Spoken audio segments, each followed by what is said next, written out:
The Mazda RX-8. It's a quirky car, there's no debating that.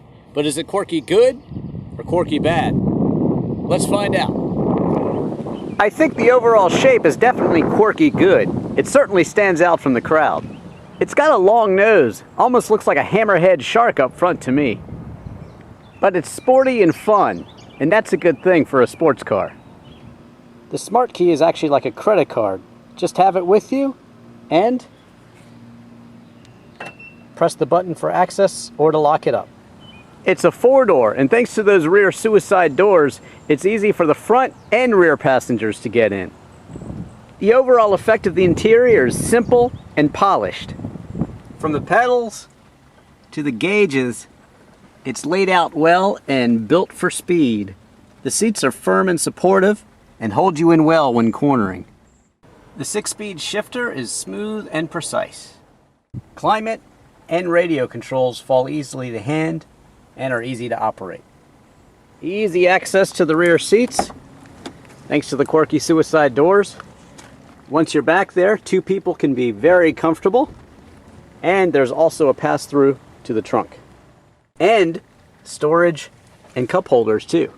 With the smart key in your pocket, press the button, and the trunk just opens right up, and it's actually surprisingly large for a sports car. Powering the rev-happy RX-8 is a 1.3-liter rotary engine. It's good for 232 horsepower and 159 pound-feet of torque. That's good enough to get you to 60 miles an hour in about 7 seconds. Expect to average 16 miles per gallon in the city and 22 on the highway, with about 18 overall.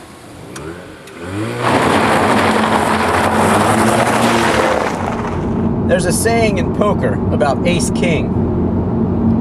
Looks good, but never wins. The hand is called Anna Kournikova. And in some ways, I think the RX-8 is kind of like Anna Kournikova. It looks good, and it handles good, but because of its overall speed, 0 to 60 in 7 seconds, it's really not going to win the race. But that still doesn't change the fact that I definitely would date Anna Kournikova. This is a fun car to drive, and even though it's not as fast as maybe you'd like it to be, there's still just something about it. It's fun to drive, and you definitely like to spend time with it.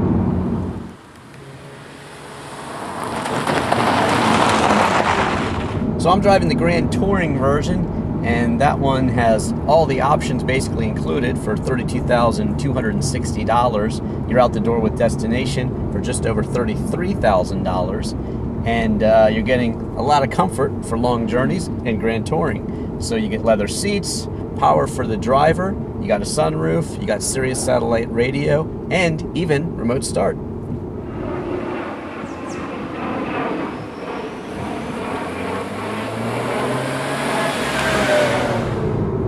This thing just grips turns extraordinarily well. Definitely don't want to turn the traction control off in the wet stuff, but to have a little bit of fun, you need to turn it off because it's very good, the dynamic stability control.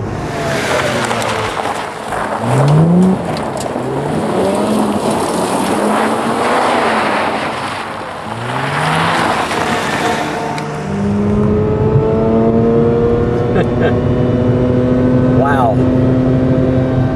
Just listen to that thing rev. Well, of course, Mazda's famous for using the Wankel rotor engine, and basically that's an engine that doesn't have pistons, basically just spins round and round, and it revs all the way up to 9,000. So it's really a screamer.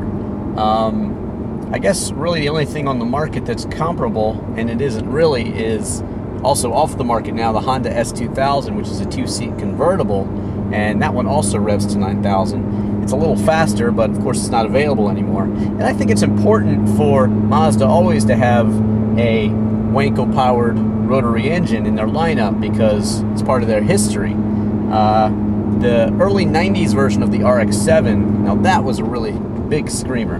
That one had twin turbos and was capable of 0 to 60 in about 5 seconds, a couple seconds faster than this one. So You know, I think what Mazda should do is definitely, I think they should keep this car. You know, four-seaters are popular these days. Porsche makes one, Aston Martin makes one. A lot of the luxury makers are making them. Fast four-seat cars. So I think Mazda should keep this and maybe add a couple turbos to it, and then it would really be a screamer.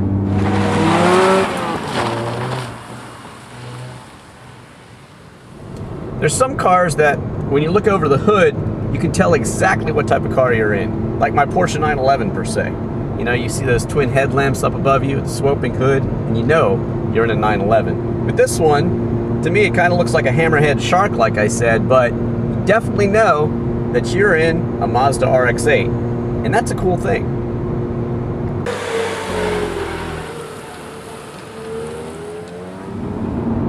You know, in high school, there's some people that you think are really just trying to be weird for the sake of being weird. And then there's some people that are actually weird because they really are weird, and they're kind of cool because of it. And I think the RX-8 falls into that category.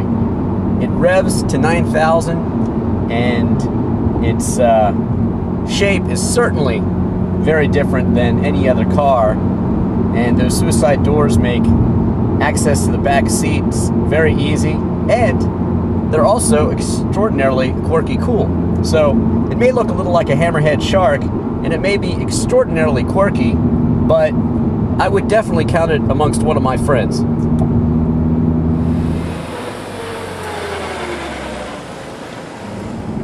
So the question remains, is it quirky cool, or is it just quirky? And to me, the answer is, it's quirky cool. Sure, it's not the fastest car out there, but it does have four-seat capability.